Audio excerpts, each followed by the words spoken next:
Romantic হবেন স্ত্রীর সাথে। বিশ্বনবী মায়ের সাথে দৌড়াদৌড়ি করতেন রাতে, সহিহ হাদিস। একদিন বললেন চলো কে দৌড়াতে পারে, ওটা কে ধরতে পারে। দুইজন দৌড়, বিশ্বনবী আস্তে দৌড় দিলেন, মা এসে আগে ধরে ফার্স্ট হলেন। ওমিয়া বিশ্বনবী যদি জোরসে দৌড় দেয়, পৃথিবীর কোন পালোয়ান নবীর সাথে দৌড়ায় পারে? ইচ্ছা করে জিতায় দিলেন, ইচ্ছা করে। মা এসা খুব খুশি, বিশ্বনবী চাইলেন একটু খুশি হোক, জিতায় দিলাম আর কি, সমস্যা কি। তার 7 বছর পরের ঘটনা, মা এসা একটু মোটা হয়ে গেছে, আবার বললেন রাতে আয়েশা চলো আজকে দৌড় দৌড় খেলি, মদিনায় তো সবাই ঘুমায়।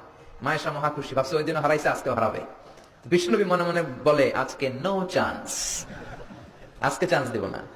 তো চলো ওই পিলার ধরি, দুইজনে দৌড়। বিশ্বনবী চান্স দেয় নাই।